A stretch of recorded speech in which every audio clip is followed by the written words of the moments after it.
Hello friends, SM academy या YouTube चॅनलमध्ये आपल्या सर्वांचे मनपूर्वक स्वागत। आजच्या व्हिडिओमध्ये आपण बघणार आहोत सेकंड इयरचं मराठी MER 210, त्याचाच कोड आहे BSc 311। पुस्तकाचं नाव आहे वाङ्मय प्रकारांचा अभ्यास, कथा, कादंबरी। तर या विषयामध्ये 3 पुस्तकं आहेत। त्या 3 पुस्तकामध्ये कोणकोणते घटक आहेत, कोणत्या घटकावर भर दिलेला आहे, त्याच्या कन्सेप्ट काय आहेत ते आपण बघणार आहोत। आता बघा, त्यापूर्वी तुम्ही चॅनलवर नवीन असाल आणि चॅनलला अद्यापही सबस्क्राइब केलेलं नसेल तर सबस्क्राइब करा, जेणेकरून व्हिडिओचं नोटिफिकेशन तुम्हाला वेळेत मिळेल आणि व्हिडिओ लवकरात लवकर बघता येईल। व्हिडिओ शेवटपर्यंत बघा। आता परीक्षा नाही म्हणून कंटाळा करू नका, कानावर पडलं तरी सुद्धा तुम्हाला त्याचा फायदा होईल, ठीक आहे। पहिलं पुस्तक आहे कथा, स्वरूप आणि रचना। आता पहिल्या पुस्तकामध्ये कथा म्हणजे काय, कथेचं स्वरूप काय असतं, त्याची रचना कशी असते याबाबत सर्व म्हणजे माहिती असणार आहे। आणि त्या कथा वेगवेगळ्या ज्या प्रकारच्या आहेत त्यातल्या 7 प्रकारच्या कथा आपल्या पुस्तकात आहेत। तर चॅप्टर पहिला आहे कथा, स्वरूप आणि रचना। म्हणजे इथे कथा म्हणजे काय, कथेचं स्वरूप काय आहे, कथेची रचना कशी असते यावर हा पहिला चॅप्टर आहे। दुसरा जो चॅप्टर आहे तो अंगणातील पोपट ही कथा आहे। तर अंगणातील पोपट, आता ही कथा कोणी लिहिली, दिवाकर कृष्ण यांनी लिहिलेली आहे। तर याचे जे रायटर आहे त्या कथेंचे ते आपल्याला माहीत असणं अत्यंत आवश्यक आहे। त्यामुळे मी पुढे तुम्हाला रायटर सुद्धा लिहून दिलेले आहेत, कारण काही प्रश्नांची उत्तरं लिहिताना आपल्याला ह्या रायटरचा उल्लेख करावा लागेल, ठीक आहे। आता तिसरी कथा आहे किडलेली माणसे, गंगाधर गाडगीळ यांनी लिहिलेली आहे। चौथी राधी, G.A. कुलकर्णी यांची कथा। नागिन, चारुता सागर। भूक, बाबूराव बागुल। कावळ्या चिमणीची गोष्ट, गौरी देशपांडे यांची। आता यातलं बघा, भूक ही जी आहे ह्या कादंबरीवर जनरल एक्झाममध्ये म्हणजे कॉम्पिटेटिव्ह एक्झाममध्ये सुद्धा प्रश्न आलेले आहेत। भूक ही कथा कोणी लिहिलेली आहे, बाबूराव बागुल यांनी, एक प्रसिद्ध रायटर आहेत, ठीक आहे। तर ह्या गोष्टी तुम्हाला लक्षात ठेवायच्या आहेत। आता दुसरं पुस्तक काय आहे, तर दुसऱ्या पुस्तकामध्ये आहे कादंबरी, स्वरूप आणि रचना। तर या स्वरूप आणि रचनेमध्ये कादंबरीचं स्वरूप काय आहे, त्याची रचना कशी आहे, त्यातले प्रत्येक घटक, कादंबरी कोणकोणत्या घटकांनी बनलेली आहे, हे सर्व फक्त ह्या 2 नंबरच्या पुस्तकामध्ये आपल्याला अभ्यासायचं आहे। तर चॅप्टर पहिला काय, कादंबरी, कथानक विचार। म्हणजे कादंबरीमध्ये कथानक म्हणजे काय, कथानक विचार म्हणजे इथे काय, फक्त कथानक म्हणजे काय हे तुम्हाला डिटेलमध्ये कादंबरीच्या दृष्टिकोनातून काय असतं ते या चॅप्टरमध्ये अभ्यासायचं आहे। आणि आधी प्रत्येक चॅप्टरचं नाव समजणं महत्त्वाचं आहे, त्यानंतर त्या चॅप्टरमध्ये काय सांगितलं हे आपल्याला समजण्यास सोपं जातं, ठीक आहे। दुसरा चॅप्टर आहे कादंबरी। कादंबरीच्याच दृष्टीने पात्र विचार, कादंबरीमध्ये जी काही कादंबरी लिहिली गेलेली आहे, ज्या विषयावर लिहिलेली गेलेली आहे त्यामधली जी पात्र आहेत त्याच्याविषयीची माहिती, प्रत्येक पात्र कोणकोणत्या प्रकारचं असतं, पात्रांचे प्रकार काय असतात, हे सर्व।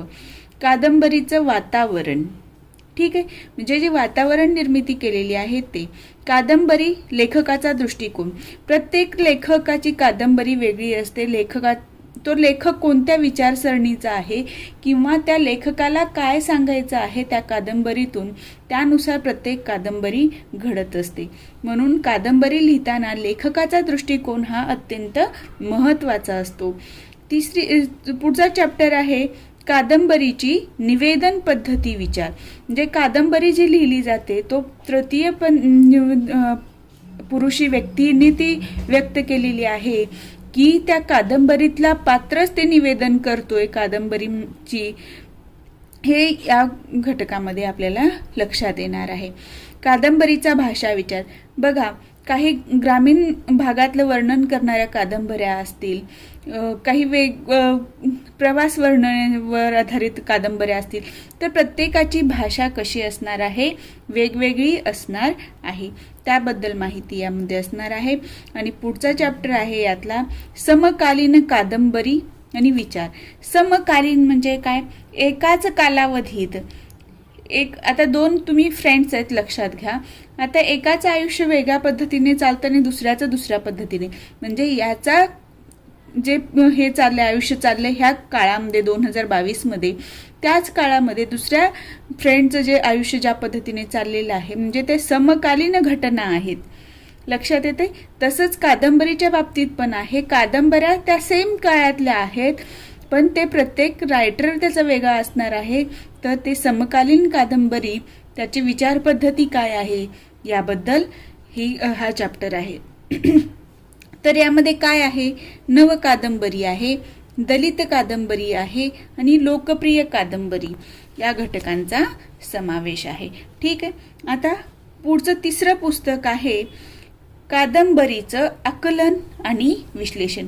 आता दुसऱ्या चॅप्टरमध्ये आपण बघितलं कादंबरी म्हणजे काय, त्याची स्वरूप काय असतं, रचना काय असते, कथानक काय, पात्र काय, हे सर्वच आपल्याला समजल्यानंतर आपल्याला आता पुढे बघायचं आहे कादंबरीचं आकलन कसं होईल आणि त्याचं विश्लेषण कसं केलं जातं. तर काही आपल्याला 8 कादंबऱ्यांचे रायटर्स दिलेले आहेत आणि त्यांच्या कादंबऱ्यातला काही पार्ट दिलेला आहे पुस्तकामध्ये. यमुना पर्यटन ही कादंबरी कुणी लिहिलेली आहे? बाबा पद्मनजी यांनी लिहिलेली. ही एक समाजातल्या ज्या घटना आहेत, ही समाजावर आधारित एक कादंबरी आहे. ह्या प्रत्येक कादंबरीमधल्या यमुना पर्यटन, गारंबीचा बापू, पानिपत ह्या ज्या कादंबऱ्या आहेत, ह्या 3 कादंबऱ्यांवर पोलीस भरती असू द्या किंवा तलाठी परीक्षा, या परीक्षांमध्ये कॉम्पिटिटिव्ह एक्झाममध्ये एखादा प्रश्न येतो. तर ह्या प्रसिद्ध कादंबऱ्या आहेत, ते तुम्हाला लक्षात ठेवायचे. दुसरी कादंबरी आहे पण लक्षात कोण घेतो? हरिनारायण आपटे यांची ब्राह्मण कन्या. ब्राह्मण कन्या ही कादंबरी आहे श्री व्यंकट केतकर यांची. गारंबीचा बापू श्री ना पेंडसे. चक्र ही कादंबरी जयवंत दळवी यांची आहे. गोतावळा कादंबरी आनंद यादव यांची आणि पानिपत विश्वास पाटील यांची. नामुष्कीचे स्वगत रंगनाथ पठारे यांची आहे. तर ह्या आपल्याला कादंबऱ्या आहेत. त्या प्रत्येक कादंबरीचं आकलन कसं आहे, याच्यामध्ये कोणत्या घटकावर भर दिलेला आहे, त्यावेळेची पात्र कशा आहेत, हे सर्व विश्लेषण अभ्यास या पुस्तकामध्ये करायचा आहे. आता ओव्हरऑल आपल्याला काय झालेलं आहे, पुस्तकाची रचना काय आहे आणि हे आपल्याला बघितलं. आता आपण बघतोय ह्यावर आधारित पहिला जो पुस्तक आहे ते. तर पहिलं पुस्तक जे आहे आपलं कथा स्वरूप रचना, यामधला जो पहिला चॅप्टर आहे तो आपण बघतोय. कथेचं स्वरूप आणि रचना यावर कोणत्या प्रकारचे प्रश्न येतात आणि तो कंटेंट काय आहे ते बघूया. आता बघा, पहिल्या चॅप्टरवर तुम्हाला या प्रकारे प्रश्न आलेले आहेत परीक्षेमध्ये. कथा म्हणजे काय? कथेचे उपप्रकार लिहा.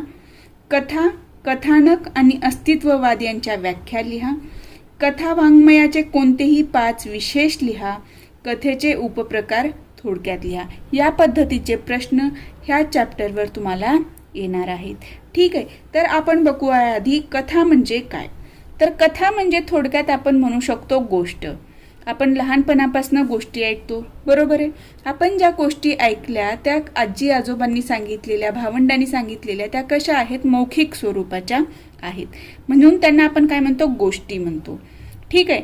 साहित्यिक भाषेमध्ये त्याला आपण म्हणतो कथा. तर कथा ही लिखित स्वरूपाची असते. तर तो साहित्य परंपरा खूप जुनी आहे कथेची. आतापर्यंत अनेक कथा येऊन गेल्या. आपण म्हणतो दंतकथा, यांनी सांगितलेली गोष्ट वेगळीच आहे, हा काहीतरी अशी नव्हती गोष्ट तशी होती. म्हणजे त्यामध्ये आपण वेळ काळानुसार बदल केलेलं असतं. लक्षात येते. तर आपण बघूया कथा म्हणजे काय. तर कथा हा कथात्मक साहित्याचा उपप्रकार आहे. कथा सांगणे व ऐकणे हा माणसाचा स्वभाव आहे. कथा हा कथात्मक साहित्याच्या प्रदीर्घ परंपरेशी अतूट जोडला गेलेला वाङ्मय प्रकार आहे. प्रदीर्घ परंपरेशी, मी आता काय सांगितले तुम्हाला की वर्षानुवर्ष आपण गोष्टी ऐकत आलेलो आहोत, म्हणजे याला कशी आहे? ऐतिहासिक परंपरा दीर्घ आहे. लक्षात येते. म्हणून आपण म्हणतो की कथा हा कथात्मक साहित्याचा प्रदीर्घ परंपरेशी अतूट नातं जोडलेला वाङ्मय प्रकार आहे. तर कथा काय आहे, तर कथा या अनेक वाङ्मय प्रकाराच्या उदयाला अनेक वर्ष उलटली गेली तरी तिची व्याख्या नेमकी काय आहे ते करणं शक्य झालेलं नाहीये. ठीक आहे. तर कथा काय असते, तर कथा म्हणजे काय, घडून गेलेली गोष्ट सांगतो आपण. तर गोष्टीमध्ये बघा, एक होता राजा, एक होती राणी, एक होता कावळा, एक होती चिमणी. म्हणजे इथे काळ काय आला, नेहमी भूतकाळ आलेला आहे. तर कथा ही नेहमी भूतकाळात सांगितली किंवा लिहिली जाते. ठीक आहे. तुम्ही एखादी घटना घडली, तुमच्यासोबत काहीतरी कॉलेजमध्ये घडलं किंवा कुठेतरी जाताना काही घडलं, त्यावेळी तुम्ही जर घरी येऊन सांगितलात तर त्या कुठल्या भाषेमध्ये असतं, काळामध्ये असतं, तर ती भूतकाळामध्ये घडलेली घटना असते आणि ती तुम्ही नेहमी ती कथा कसं सांगत असता, भूतकाळात सांगत असता. ठीक आहे. आता दुसरं काय पॉइंट येणार आहे, कथेत घडून गेलेल्या घटनांचे निवेदन निवेदक करत असतो. घटनांचे निवेदन म्हणजे काय, तर घटना सांगणे. निवेदक म्हणजे काय, जो व्यक्ती ती कथा सांगतो त्याला काय म्हणतात, निवेदक म्हणतात. कथेचा विषय निश्चित नसतो. असं काही निश्चित आहे का याच प्रकारच्या कथा सांगितल्या पाहिजेत किंवा हेच विषय म्हणजे कथा असणार आहे, नाही. तर कुठलाही विषय हा कथेचा विषय असू शकतो. कथेचा विस्तार कथाकार किंवा निवेदकांच्या लिखाणावर अवलंबून असतो. प्रत्येक रायटरनुसार ती वेगळी असणार आहे किंवा जो गोष्ट सांगणार आहे, कथा सांगणार आहे, त्यानुसार ती बदलणार आहे. कधी कथेचा आकार लहान तर कधी विस्तार जास्तही असू शकतो. ठीक आहे. आता बघा, कथानकामध्ये घटना, व्यक्तिरेखा आणि निवेदकांचा हेतू याच्यातून कथेला अस्तित्व प्राप्त होते. म्हणजे कथानकात घटना कोणती दाखवलेली आहे त्या कथेमध्ये, त्यामध्ये पात्र कोणती आहेत म्हणजेच काय, व्यक्तिरेखा, आणि निवेदकाचा हेतू म्हणजे जो कथा सांगणार आहे त्याचा हेतू काय आहे, त्याला काय सांगायचं आहे त्या कथेतनं, ते महत्त्वाचं असतं. या सर्व गोष्टीतून काय होतं, कथेला अस्तित्व प्राप्त होतं. म्हणजे कथा नेमकी काय हे त्यावरून कळत असतं. लक्षात आलं, कथा म्हणजे काय आणि कथेमध्ये कोणकोणत्या गोष्टींचा समावेश असतो, कथेचा पॅटर्न काय असतो त्यामध्ये, किंवा कथेचे विशेष काय असतात, हे जर विचारले तुम्हाला तर हे कथेचे काय आहेत, विशेष आहेत. म्हणजे कथा ही ह्याच पद्धतीने लिहिली गेली जाते. ओके, ठीक आहे, लक्षात आलं. आता आपण पुढचा पाठ बघूया. कथेचे उपप्रकार. म्हणजे गोष्टी ज्या आहेत, कथा आहेत, त्या वेगवेगळ्या प्रकारच्या असतात. तर त्याचे उपप्रकार किती आहेत ते बघूया. कथेचे उपप्रकार हे वेगवेगळ्या दृष्टिकोनातून पाडले गेलेले आहेत. हे आपण आपल्या सोयीसाठी केलेले प्रकार आहेत. निश्चित याच पद्धतीचे प्रकार असतात असं काहीही नसतं, पण पुस्तकामध्ये आपल्याला या दृष्टीने कथेचे प्रकार दिलेले आहेत. पहिला प्रकार आहे रचनात्मक दृष्ट्या कथेचे प्रकार. दुसरा आहे अनुभवाच्या अंगाने कथेचे प्रकार आणि तिसरा आहे मौखिक परंपरेनुसार कथेचे प्रकार. तर रचनात्मक दृष्ट्या म्हणजे काय, कथेची रचना कशी आहे त्यानुसार कथेचे प्रकार. तर रचना म्हणजे काय, त्याची मांडणी कशी आहे. दीर्घ कथा म्हणजे ती कथा मोठी आहे का त्यानुसार ती दीर्घ. लघु म्हणजे लहान, लघुकथा. कथा मालिका म्हणजे याच्यामध्ये काय होतं, एक कथा संपली की दुसरी कथा त्याच्याशीच रिलेटेड असते किंवा वेगवेगळी असते, ती म्हणजे काय, कथा मालिका. साखळी कथा. साखळी कथेमध्ये काय, एक घटना घडली, ती गोष्ट एक तिथे संपली, पण दुसरी जेव्हा गोष्ट सुरू होईल त्याच्या पुढचा पार्ट त्यामध्ये सांगितला जातो. तेच पात्र, तेच घटना, तेच वातावरण, हे सर्व कॉन्स्टंट असतं त्यामध्ये आणि ती कथा काय होत असते, जसं आपण सिरियल बघतो त्या पद्धतीने ती फक्त पुढे पुढे जात असते. लक्षात आलं. कथेचे उपप्रकार रचनात्मक दृष्ट्या 4 प्रकार: दीर्घकथा, लघुकथा, कथा मालिका आणि साखळी कथा. आता आपण बघणार आहोत अनुभवाच्या अंगाने कथेचे उपप्रकार काय आहेत. अनुभवाच्या अंगाने म्हणजे ती कथा आपण वाचतो त्यावेळेला आपल्याला काय अनुभव मिळतो. आपण जर छत्रपती शिवाजी महाराजांविषयीच्या गोष्टी आपण वाचत असू त्यावेळेला आपल्याला काय अनुभव येतो, ऐतिहासिक अनुभव येतो. बरोबर आहे. म्हणजे जो आपल्याला अनुभव प्राप्त झाला त्यानुसार कथेचे हे वेगवेगळे प्रकार पडतात. जर आपण एखादी झोंबी ही कादंबरी वाचली किंवा एखादी गोष्ट वाचली जी शेतकऱ्याची आहे किंवा एखाद्या खाण कामगाराची आहे, त्यावेळेला कोणत्या भावना आपल्या मनात निर्माण होतात, अनुभव कोणते येतात आपल्याला, त्यानुसार हे प्रकार पडलेले आहेत. अनुभवाच्या अंगाने बघा, ऐतिहासिक कथा, पौराणिक कथा, सामाजिक कथा, ग्रामीण, प्रादेशिक, दलित, विज्ञान कथा, फॅन्टसी, गूढ कथा, रहस्य कथा. हे काय आहेत? अनुभव आपल्याला कुठल्या प्रकारचे मिळतात त्यानुसार उपप्रकार आहेत. आणि तिसरा प्रकार आहे मौखिक परंपरेनुसार कथेचे प्रकार. तर मौखिक परंपरेनुसार कोणकोणते पडतात? म्हणजे तोंडी फक्त ती कथा काय होत असते, पुढे चालवली जाते, त्याचं लिखित स्वरूप नसतं किंवा ह्या कथा आपल्याला लिखित स्वरूपात कुठेही आढळून येत नाहीत. तर लोककथा, लोककथा म्हणजे काय आहे? एका व्यक्तीने दुसऱ्या व्यक्तीला ती गोष्ट सांगितली, म्हणजे ती समाजामध्ये सर्व घटकापर्यंत पोहोचलेली आहे, पण ती लिखित स्वरूपात नाही, तर एका पिढीपासून दुसऱ्या पिढीकडे ती मौखिक स्वरूपामध्येच सोपवली गेलेली असते. ती काय असते? लोककथा असते. नीतिकथा, कुणी कसं वागावं काय नाही याविषयीची जी कथा सांगितलेली असते. किंवा बघा ते वृत्त वगैरे धरलेलं असतं, म्हणजे पूजापाठ वगैरे, मग त्याच्यामध्ये काय वागावं किंवा ह्यानं चुकीचं वागला म्हणून त्याला शिक्षा दिलं देवानी वगैरे ज्या गोष्टी असतात त्या कशा असतात? नीतिकथेमध्ये येतात. कहाणी, याच्यामध्ये नीतिकथेमध्ये बघा ते ह्याची लाकूड तोड्याची गोष्ट येत असते. ठीक आहे.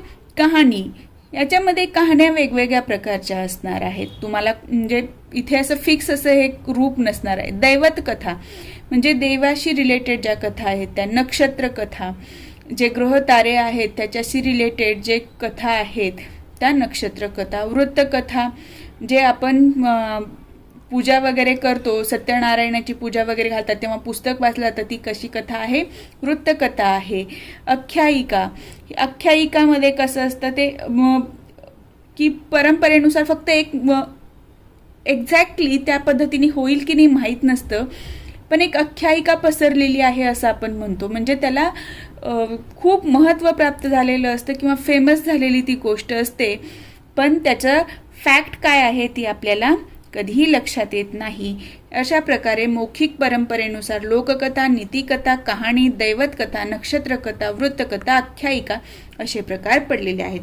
आता हा फक्त एक असं तुम्हाला असा प्रश्न येईल की कथेचे उपप्रकार कोणते, कथा म्हणजे काय आणि कथेचे उपप्रकार कोणते. या व्यतिरिक्त यावर तुम्हाला असाही प्रश्न येऊ शकतो की रचनात्मक दृष्ट्या कथेचे उपप्रकार कोणते ते थोडक्यात स्पष्ट करा. त्यावेळेला तुम्हाला हे लिहायचं आहे, रचनात्मक दृष्ट्या कथेचे उपप्रकार, आणि त्याची तुम्हाला दीर्घकथा म्हणजे काय त्याची 2 ते 3 ओळीमध्ये माहिती लिहायची. लघुकथाच तसंच. या पद्धतीने तुम्हाला उत्तर, हे फक्त एक असं विचारू शकतं किंवा अनुभवाच्या अंगाने कथेचे उपप्रकार विचारले जातात आणि मौखिक परंपरेनुसार कथेचे उपप्रकार कोणते असा प्रश्न येऊ शकतो.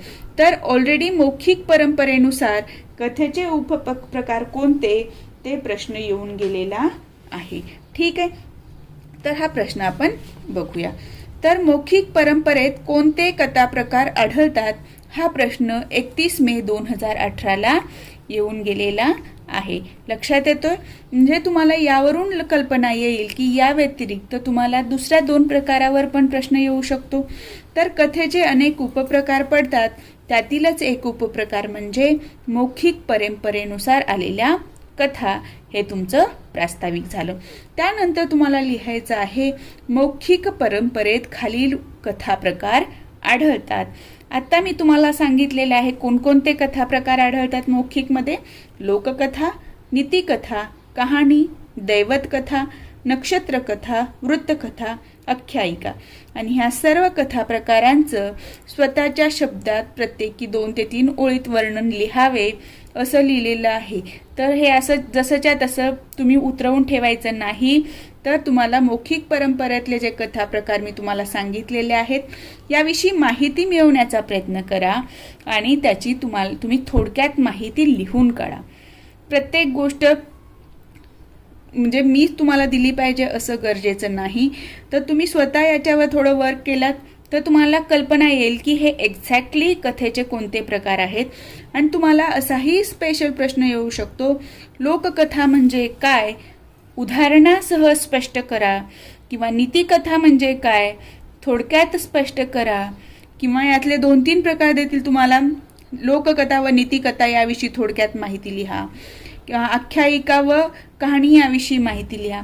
तर असाही प्रश्न येऊ शकतो. त्यामुळे तुम्ही स्वतः याविषयी माहिती गोळा करायची आहे आणि अभ्यासायची आहे. लक्षात आलं? आजच्या व्हिडिओमध्ये इतकंच. नेक्स्ट पार्ट आपण नेक्स्ट व्हिडिओमध्ये कंटिन्यू करूया.